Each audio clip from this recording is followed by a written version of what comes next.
the honorable members of the cabinet. Teka, may laman pa ba yung kabinete ko? Who am I addressing now?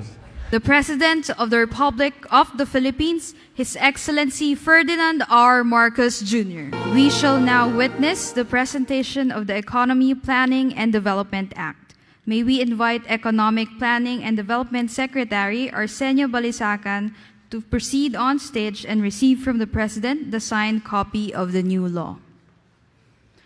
Signed by the President on 10 April 2025, Republic Act Number 12145, entitled An Act Reorganizing the National Economic and Development Authority into the Department of Economy, Planning and Development, and reconstituting the NEDA Board into the Economy and Development Council, repealing for the purpose of Executive Order Number 230, Series of 1987, and amending Executive Order Number 292, Series of 1987, and appropriating funds therefore, is presented to Secretary Arsenio Balisacan. Thank you, Mr. President and Secretary Arsenio Balisacan. Next, may we invite the distinguished Science and Technology Secretary Renato Solidum and Philippine Institute of Volcanology and Seismology Director Teresito Bacolcol to proceed on stage and receive from the President the signed copy of the new law. Signed by the President on 24 April 2025, Republic Act Number 12180, entitled An Act Providing for the Modernization of the Philippine Institute of Volcanology and Seismology and Appropriating Funds therefore, is presented to DOST Secretary Renato Solidum and FIVOLCS Director Teresito Bacolcol.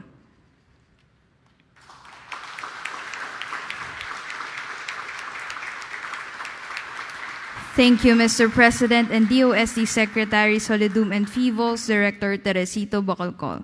May we request the witnesses to please descend the stage and return to their respective seats. At this point, may we now call on Executive Secretary Lucas Bersamin to please introduce our keynote speaker.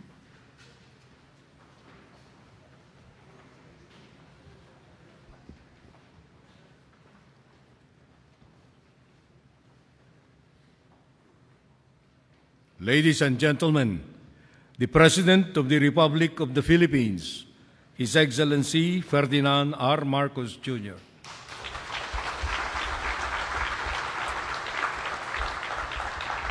Maraming salamat, Executive Secretary, Secretary Luke Bersamin. Please take your seat. The Senate President, Francis Escudero, and the other members of the Senate here with us today, the Senior Deputy House Speaker Aurelio Gonzalez, and other honorable members of the House of Representatives, the honorable members of the Cabinet. Teka, may laman pa ba yung kabinete ko?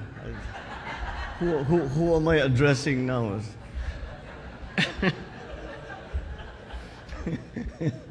We are in flux. Our partners and stakeholders from the DepDev. This is our new terminology for what used to be NEDA, and for the PhilVox Modernization Act. Fellow workers in government, distinguished guests, ladies and gentlemen, magandang hapon sa inyo lahat. Ngayong araw, formal na natin ipinipresenta ang dalawang batas na nalagdaan kamakailan lamang. Sa tulong ng mga batas na ito, makakamit natin ang ating layunin na gawing mas maayos, mas ligtas, at mas maginhawa ang buhay ng bawat pamilyang Pilipino. Sisimulan natin sa pagpapatibay sa NEDA upang maging isang ganap na kagawaran, ang Department of Economy, Planning and Development or DepDev ngayon, ang NEDA. Marami ang nagtatanong, bakit pa ba natin kailangan yung DepDev?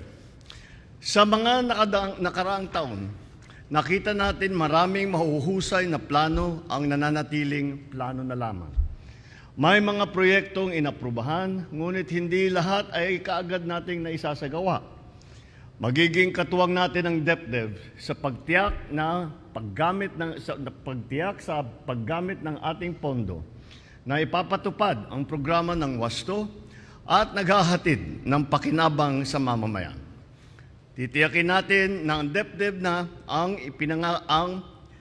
titiyakin natin na ang DepDep na pagka may ipinangakong tulay, paaralan, health center, mga kalsada ay matatapos sa tinakdang panahon at magagamit ng isang bayanan. Hindi lang po puro plano. Dapat nakikita at nasusubaybayan natin ang progreso ng ating mga proyekto. Sa ilalim ng DepDep, mas madali na rin matutukoy kung aling proyekto ang dapat palawakin, alin ang kailangan ayusin, at alin naman ang dapat nang itigil para mas maging kapaki-pakinabang para sa mga Pilipino. Kaya naman, may iwasan na natin ang nasasayang na pondo, panahon at pagkakataon sa paglilingkod. Upang magampanan ng DepDep ng maayos ang kanilang tungkulin, umaasa ako makikipagtulungan sa atin ang iba't ibang ahensya ng pamahalaan. Hamon ko sa gabinete at mga pinuno ng ahensya, siguruhing matatapos ang mga proyekto ng ayon sa schedule at sa budget. Hindi na tayo papayag na may masyadong cost overrun, mayroong mga time extension, wala namang makatwirang dahilan, and no to non-performing projects. Nasabi ko na rin noon na dapat lahat ng ODA loan, lalo na ang mga lubos na na-delay, ay masusing pinag-aaralan. Mas magiging stricto na rin ang approval ng ODA loan simula na ngayon. Kasabay nito, nangangako tayo na magiging mas mahusay at tapat ang pamahalaan sa paggugol ng pondo ng bayan. Sa ganitong paraan, mas tataas ang kalidad ng ating buhay. Ngunit, kahit gaano pa kahusay ang plano, kung hindi natin mapaghahandaan ang sakuna, baliwala rin ng ating pagsisikap. Hindi lang tahanan o kabuhayan ang maaaring mawala, pati rin ang ating mga mahal sa buhay. Kaya't pinapalakas natin ang paghahanda laban sa sakuna at itinaguyod ang kaligtasan ng mga mamamayan sa pamamagitan ng PhilVox Modernization Act. Alam natin na ang Pilipinas ay nasa Pacific Ring of Fire, lindol, pagputok ng bulkan at iba pang sakuna, hindi na yan bago sa atin. Hindi rin pwede iasa sa swerte ang ating kapakanan at kaligtasan. Kailangan ay laging tayong handa sa maaaring pinsalang dala ng kalikasan. Sa ilalim ng PhilVox Modernization Act, mas mapapabilis ang paghahatid ng sapat at napapanahong impormasyon na makakatulong sa ating pagharap sa kalamidad. Sa ilalim ng PhilVox Modernization Act, tataasan natin ang taunang pondo ng ahensya sa loob ng 5 taon upang makabili sila ng mas modernong kagamitan at makakapagpagawa ng mas makabagong pasilidad.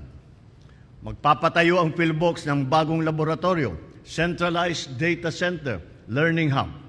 Palalawakin palalo natin ang monitoring network at pag-iigtingin din ang pagmamatyag sa mga aktibong bulkan sa buong bansa. Gagamit na ang PhilVox ng machine learning upang mas mapabilis ang pagsusubaybay at pagre-report sa taong bayan ng mga babala. Sa puntong ito, nais ko pong kilalanin ang ating mga siyentipiko, eksperto at field personnel sa PhilVox na patuloy na nagsisilbi upang magkaroon ang bawat pamilyang Pilipino ng kapanatagan at kapayapaan. Hindi po mapapantayan ang mga sakripisyong inialay ninyo upang matiyak ang kaligtasan ng sambayanan. Bagamat araw-araw ninyong hinaharap ang panganib na kaakibat ng inyong trabaho, hindi kayo nag-aatubiling pumunta sa inyong field site, umaga man o gabi.